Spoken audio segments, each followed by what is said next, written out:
drivers. Speaking of making things happen, how about Elliott Sadler? As we continue to watch this battle as it's heating up again. Yep, Darrell's got a run on him here. I think the most difficult part of the job for a driver is that right there, going into the corner underneath another car. Because if you carry too much speed, Marty, you lose the right rear. You lose the right rear, you have to turn into it. And Darrell could have slid up on him there and did. Nice clean driving by both of them there as they got around the 01 of Mike Wallace. And here they are going side by side. And will we see these two perhaps next year as a full-time ride? Well, they both have a bright future, and they're both an absolute compliment to the series. Darrell trying to complete the pass, still can't quite get clear, and now there's lap traffic. And it's getting close. That's a pick. Brett Moffitt tried to use that lap car as a pick. That was Eric Darnell in the 40, and you're right. Brett tried to pin him down there and make him lift, and he just did not. And I got to say that Darrell Wallace Jr., he handled that like a veteran. He moved him up the racetrack a little bit. These guys, but they're familiar with each other. That's right. They race together in the K&N series. That's right. That's exactly right. And they know each other. And there, Darrell Wallace finally gets around. Whoa, problem with the 54 we're hearing is, yes, a net goes by. There goes the 6 of Stenhouse. Kurt Busch is in trouble. Yeah, it looks like a right front tire. Rick?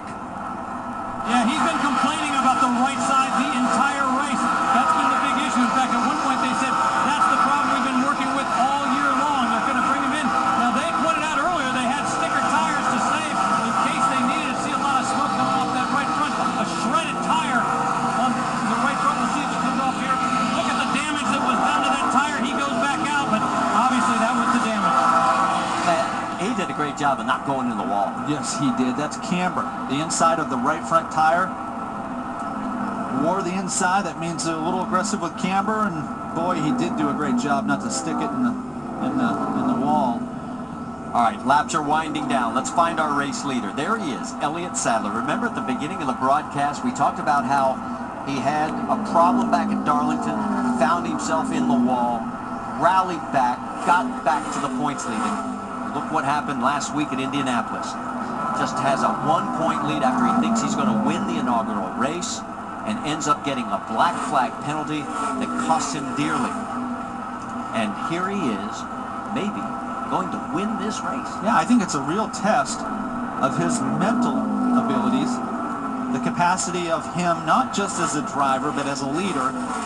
Do you fold up after a situation like last week, or does that become a catalyst to you winning the title? And right now, I think he's making a statement. In fact, he's made a statement all day long. And remember, Luke Lambert had to keep the team rallied. 2 laps to go. The crew has done their job. Everybody refocused. Here they are with a 1-second lead over Justin Allgaier, although he's now got some lap traffic in front of him. Cole Witt in the 88, Darrell Haar in the 4. There is Luke. Give him a ton of credit because they rallied. I mean, they needed this desperately because here we go with the white flag lap.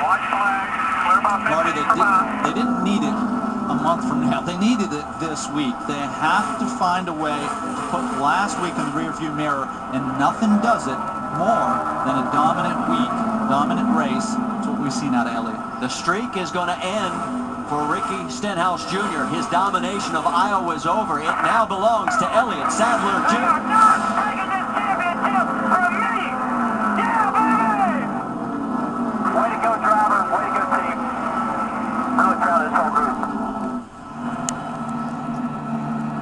What a win for Elliott Sadler.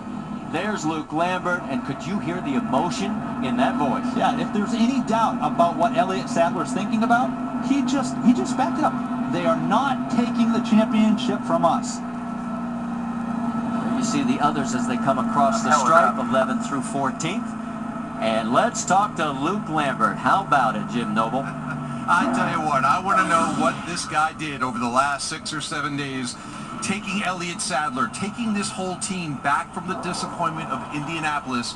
What does it mean to win here at Iowa? Well, obviously it means a ton to us right now. I mean, what happened last week is something that we're putting in the past. You know, it was a little bit of a heartbreaker, but when we got to work Monday morning, we were here to race Iowa. So we're moving forward, and we're here to win a championship. So We know how much this means to Elliott.